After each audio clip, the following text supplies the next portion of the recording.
Hello and welcome to the Brandon Ramacco podcast. I have with me today a Dr. Emily Levy, who has her doctorate in education. She's an educational expert, an author, and an advocate for students with special needs education.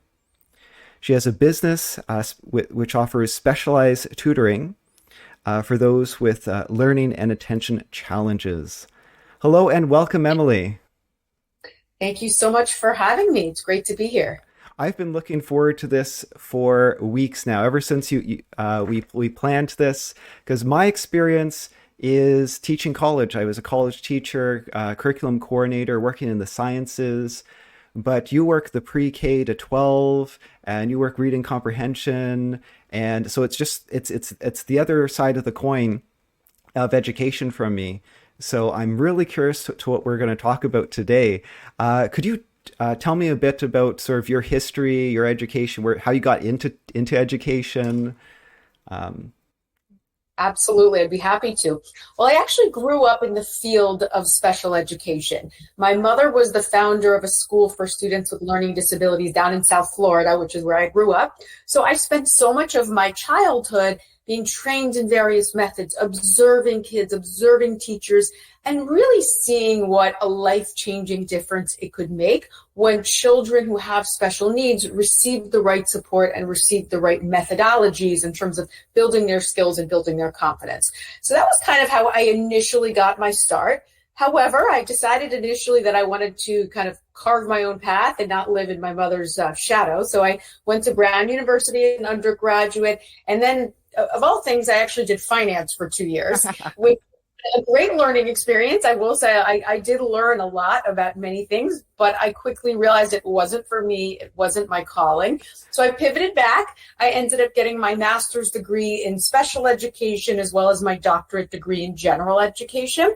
And I started out personally working one-on-one with students who had various special education needs, and eventually formed EBL Coaching, where we have a wonderful team of specialists who specialize in providing one-on-one tutoring to special education students. Now, speaking of that business, is it just in person or is it virtual as well? It's both. It's in person in the New York, New Jersey area. And over the past several years, we've continued to expand our virtual tutoring. So we now actually work with kids, not just nationally throughout the United States, but worldwide. We have students in Belgium and in Asia and in all different parts of the world, which has really been amazing because it's been given us the opportunity to help so many kids that may not have access to research-based multisensory tutoring that they really need in their local area. So that's been really exciting and a great way to help so many other kids internationally. So, well, I guess you sort of answered my next question about sort of the state of education. Do you find that there's certain areas that your role is most important, or certain demographics where your role is most important, where parents and kids can't get access except through someone like you with your expertise? Well, I think that's a great question. I would say probably in more densely populated urban areas, there tends to be more specialists that might have training in a method like Orton Gillingham, which is a research-based method for reading, or in general on multisensory methodologies. But sometimes it's a matter of not having resources to be able to access it, or there are so many other parts of the world where individuals who are trained in these methods just don't exist, or their time gets maxed out very quickly. So I think that there is a need all over the world for this kind of specialized tutoring for students who have learning and attentional challenges. So now you mentioned a few terms, and I remember back to, again, my curriculum coordinator days. Particularly when I was working with researchers, or even people who've gone on to a master's of education. They loved to say, okay, I did this acronym, this acronym, this acronym, and I teach using this acronym, and then we did this acronym exercise. And it's almost like it's its own language that's sort of closed off of academia. Mm, And it really doesn't help the average person understand what you're trying to do. sure. Could you explain to me and the audience? I'm not saying you're trying to keep us out of the loop. It's just the language is almost exclusionary. Sure. It's like its own language. Could you let us make us in the know for multisensory teaching techniques and some of these named techniques? Absolutely, be happy to. Multisensory teaching means that rather than just focusing on one modality, like working out of a workbook or listening to a teacher, we engage the different senses simultaneously. So, for example, when teaching young students how to read, we might use things like colored sand for helping them to form letters, or shaving cream, or skywriting. We might use flashcards that have a letter on the front and a colorful key picture on the back. We might take out magnetic tiles and teach them to blend sounds together using these magnetic tiles. So we're really being more multisensory, which the research tells us helps students to better grasp these concepts and to really improve these academic skills. Now, the Orton-Gillingham method is one specific type of a research-based multisensory technique that's specific to decoding and spelling, which basically is the mechanics of reading and writing, sounding out words, spelling words. That's where the Orton-Gillingham method comes in. So the multisensory is sort of a different way. I think it was called just learning styles or types decades ago. Kinesthetic learners, auditory learners. Is that correct? Exactly. So this is kind of a combination. If a student doesn't necessarily fall into one category, like an auditory learner or kinesthetic learner, this is kind of a combination of multiple senses that are engaged at the same time. I actually recently did Harvard's higher education teaching certificate course, which is Right. excellent for if you know anyone else who wants to take it. It's a good course again for higher education. I actually didn't learn anything, but it Mm. was very concise and sort of put a lot of things together and it would have saved me years of floundering on my own. Yeah. Um, but it sort of reminded me the mistakes, and I think some of my colleagues I think might have been learning the wrong lessons from some of the lessons because obviously there was a big emphasis on multisensory learning and making sure that you offer as many resources as you can to your students. Have the lectures available as video, auditory, exercises, something interactive. Try to expose them to the material in as many different ways as possible to try to catch everyone's sort of strengths and to reinforce things in different ways. Mm. But I've seen in practice a lot of people take that as the wrong lesson from that, and because like you have the enviable position in focusing on teaching. Mm. That's also why I like tutoring and coaching much more than being the teacher in a formal institution, because they put the emphasis on the evaluation. Okay, I'm going to be multisensory now. I'm going to evaluate them. They have to give a speech. Now I'm going Mm. to evaluate them with a written assignment. I'm going to evaluate them with building something. Right. So the only students who succeed in those cases, who excel, are people who are good at everything. Right. And so every single student who is not good at everything feels they fail at something. It's almost counterproductive for the average student. Right. Right. Um, so sorry, tangent, but I'm very enviable. You can focus on the learning. Yeah. It's so important. Yeah. Do you have more criticisms like that of teaching? Do you almost have to talk to parents to talk to teachers, or um, Well, I think something I see all the time is unfortunately, a child struggles from the start of the school year, and the parents don't find out about it until the year is about to end. And mm, they're told the child needs to repeat a grade or needs to go to summer school. And had they known early on that the child was struggling, they could have done something about it. So I always encourage parents to have open communication with their child's teacher. If something isn't going well, the child is struggling, not listening, losing focus, not doing well in tests, whatever it is, the parent should know about that as early as possible so that either they can give them their own support, whatever they can, or they can potentially have the child evaluated so that they can maybe get support at school, extra services. So I think really being proactive and having that open communication is so important. I think, yeah, proactive. That you raise a good point. because in another interview I talked about how I wouldn't send my kids to school in US or Canada. I would homeschool them. Um, well, because I have education experience and I'm sure I could do a better job, Sure. frankly, than the average.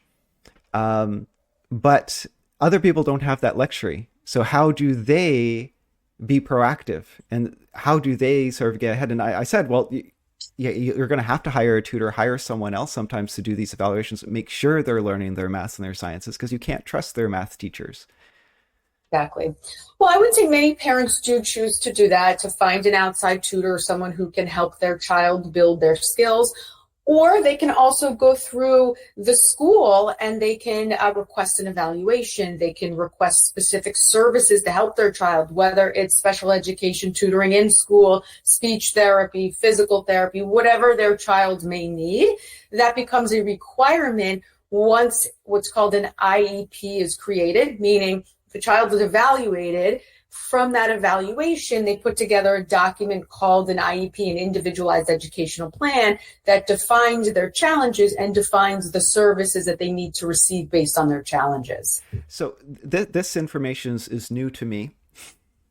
Okay. And do you find that these services are they very universally available in the States? Definitely not. Okay. They're not university available, and that's where a challenge comes in. There are some schools that are very strong and have strong, well-trained teachers and service providers.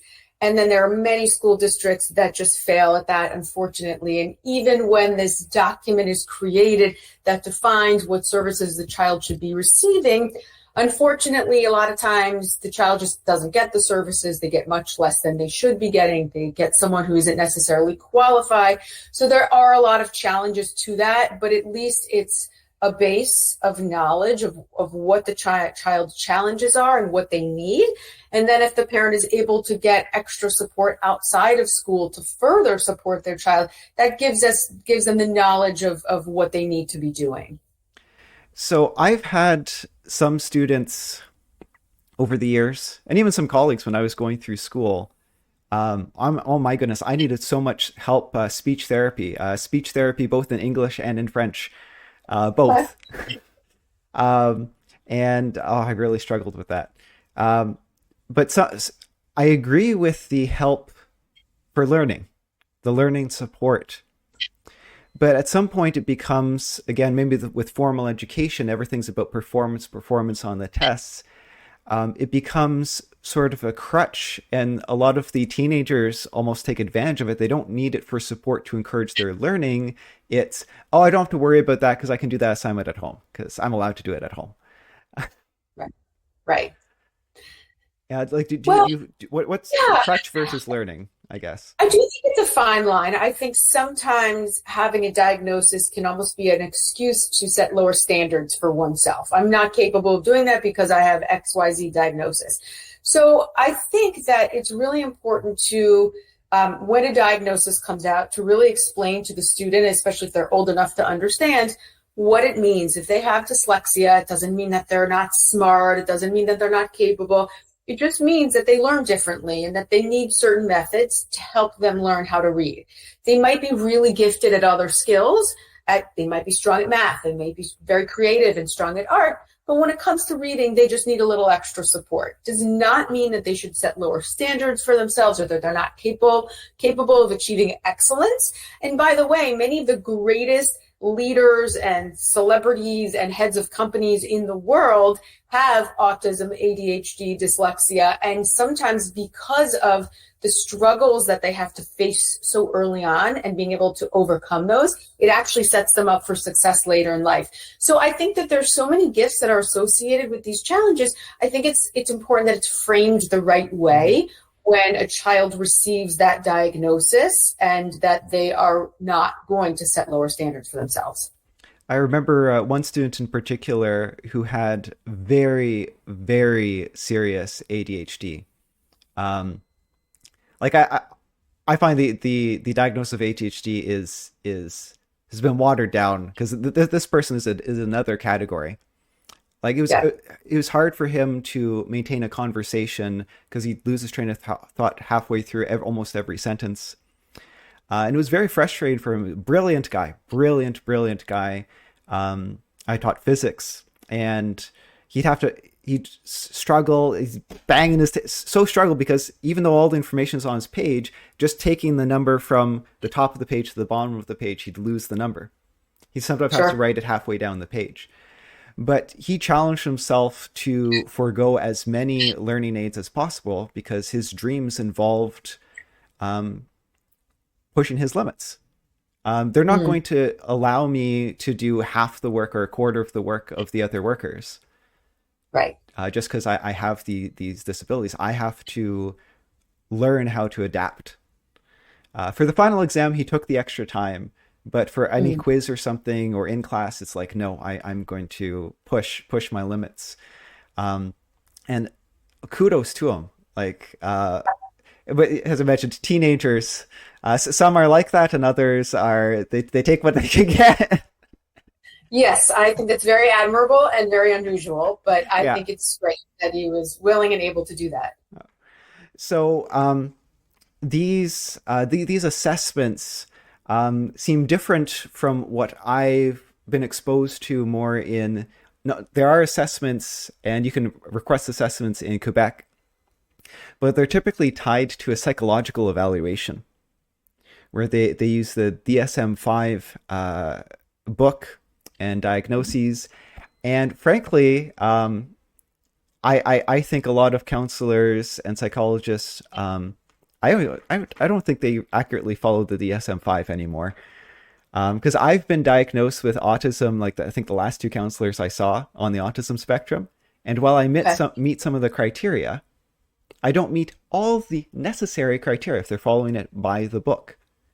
Right. So I think there's a lot of some things, they're very generous with the diagnoses, which again, I understand the need to catch people who need services. And I want to offer some services to the people who meet some criteria. Growing up Right. through school, sometimes I left the room crying if I Mm. had to like finger paint. I just couldn't do. I couldn't put my hands in the paint. I just could not do it. Um, Right.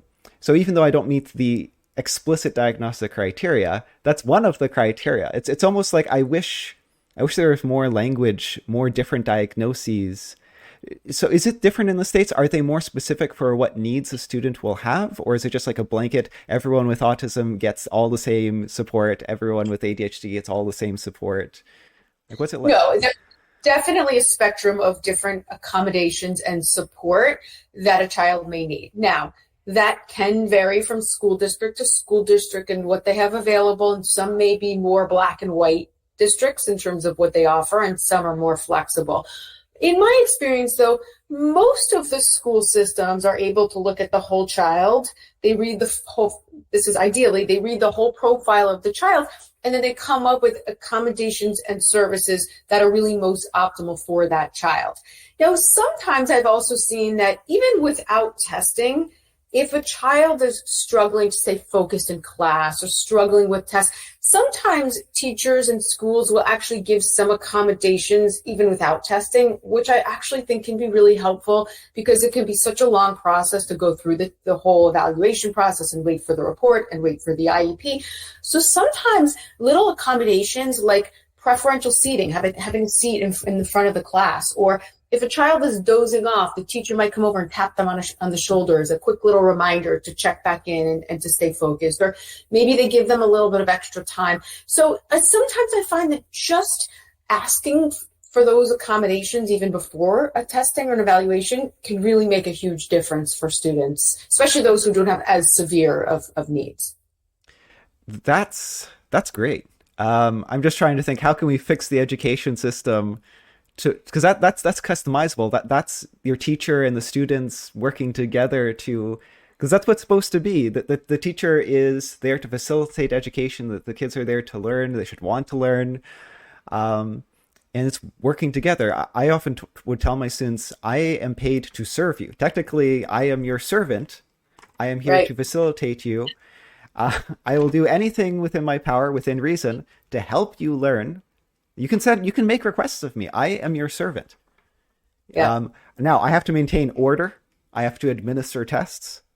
So I do have to put some boundaries on the class. That's another something I have to do for my job. But aside from my job, in this room, I'm your servant. Yeah, And I did have students. You're right. I did have students. Yeah. Did you mind if you could you type out what you said last time, or can we do sure. this differently next time? I really couldn't follow. Or could I do that in a separate room? I did have people do experiments in a separate room without an accommodation letter or email. So you raise a good point. Do you have any ways? You mentioned it sounds like there's some good things in education that I was unaware of how good it could be. You mentioned these services aren't available everywhere, which thank goodness for you. But if you could, if you could jump into the American administration and try to change, make some rules to change education across the board, is there anything that you can? This is a big question. Is there anything? Is there any ways you could fix education? Is there any easy things to change it? Any hard things to change it? Any ideas? I wish I had the ultimate solution for fixing the educational system, but one thing I will say is I think it's so important to have better professional development for teachers, Mm. especially in educating students who have specialized learning needs. I think that when teachers go to school, to whether it's undergraduate or graduate school, to become a teacher, they learn a lot of sort of theories about how to teach students with different learning needs. But I think from a practical standpoint, learning specific strategies, a specific multisensory approach for how to help students with learning disabilities build their reading skills or their writing skills, or students with dyscalculia to improve their math skills.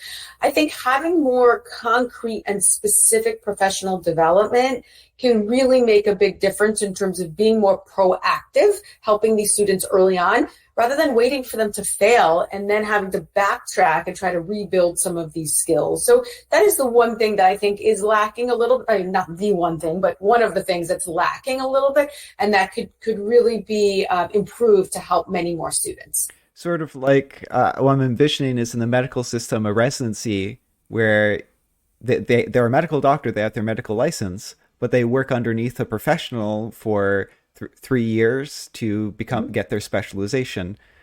And maybe teachers should go through that where they have working with another teacher just to build, because it sounds like they just need to build experience. Experience and more practical knowledge and tools for how to help students with different learning needs. Hmm. Okay. Next, changes in curriculum over the past little bit. Common Core in the States has hit the news a lot, things like that. In the international stage, actually, I'm from Canada. Oh, the students I got from one year to the next coming out of high school, my students were getting 70s average, then average 40s, and then unable to do, this is first year university, unable to do fractions, like not understanding what fractions were, not understand how brackets worked in mathematics.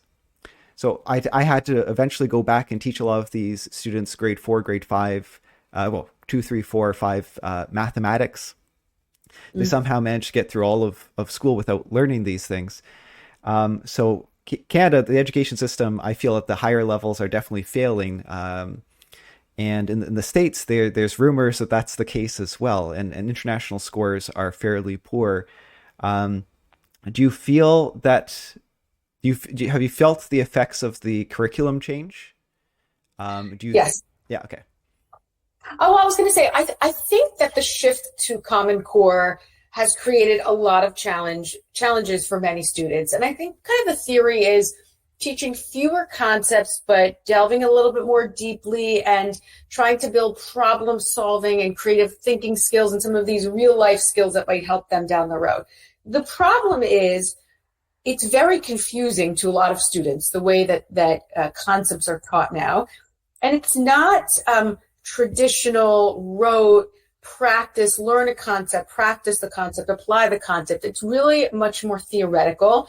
And I think that's challenging for a lot of students, especially those who have learning challenges. They really need more concrete instruction, and this is a bit more abstract.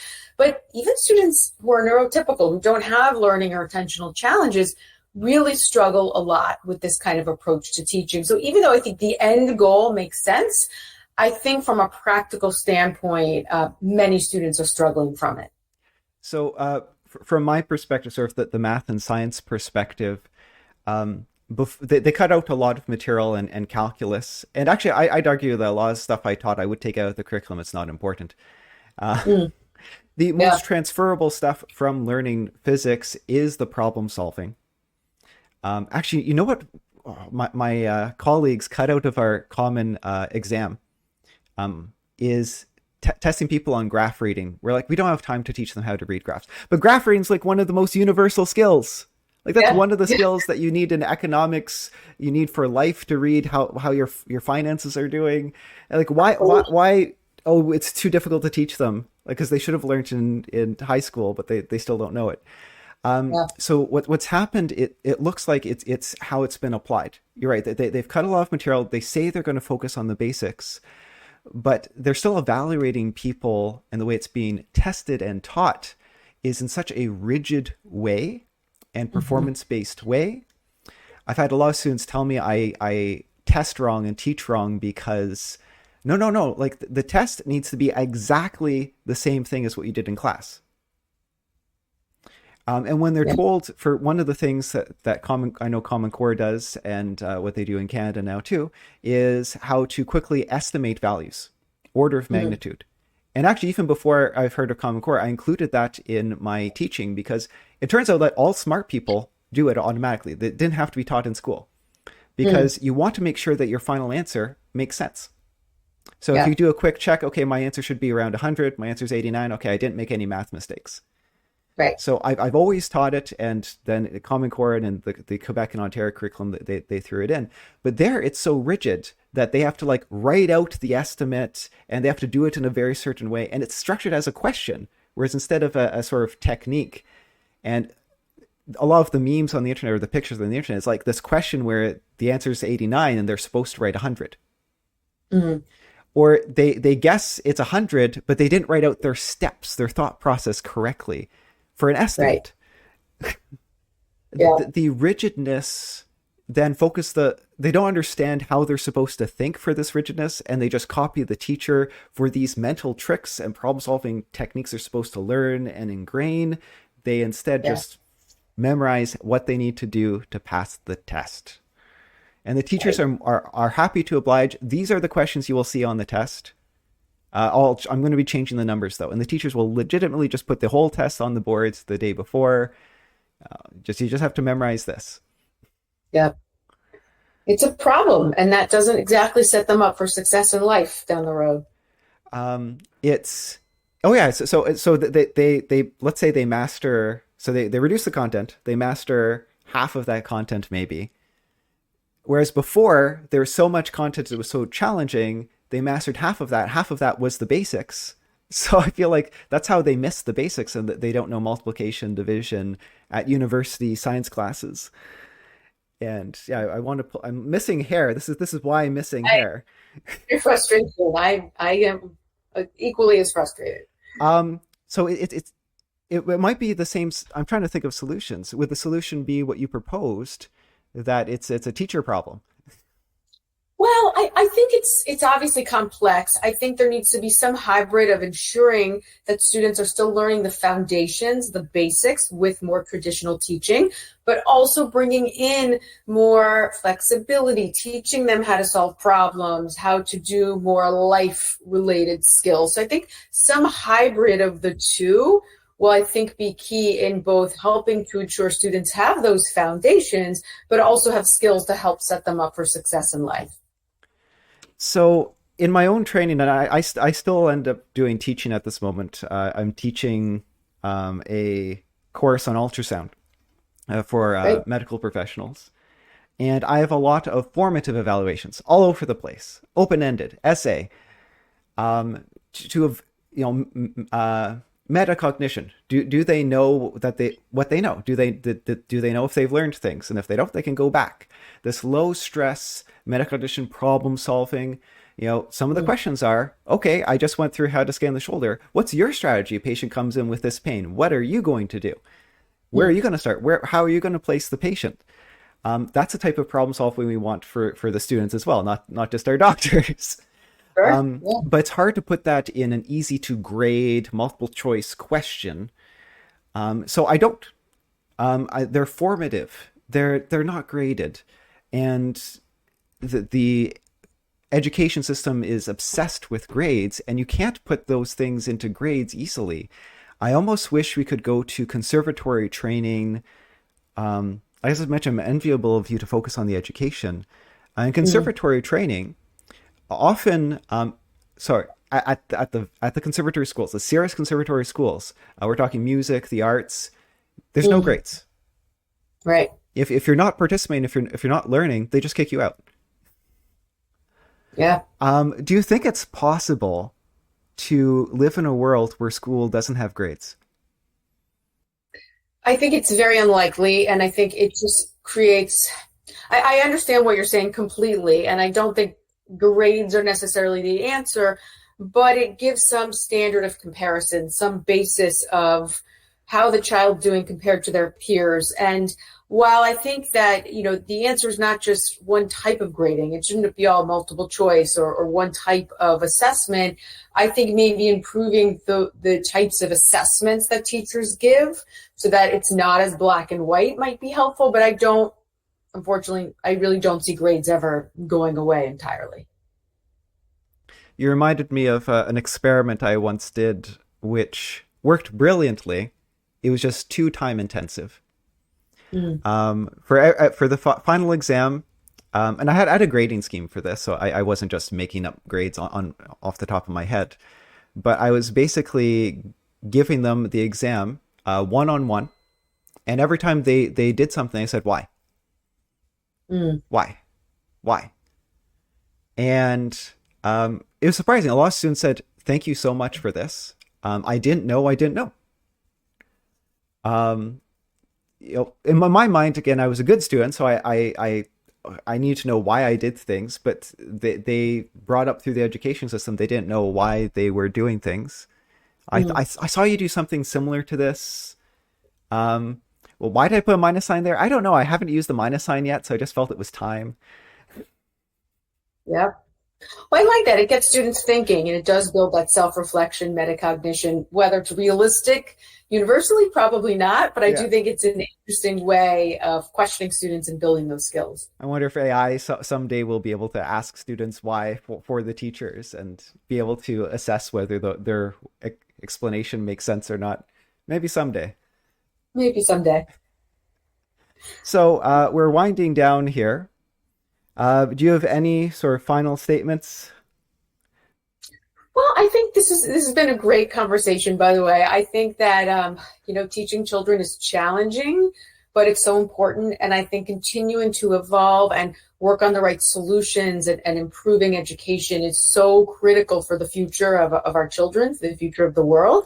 And I feel very grateful that I'm able to have the opportunity to really change the lives of a lot of children through this journey of their education. So I'm fortunate to have that career. Yes, and thank you for being here. Thank you for this conversation, and thank you for doing the work that you do. Um, you are Thank you. an important cog in so many people's lives.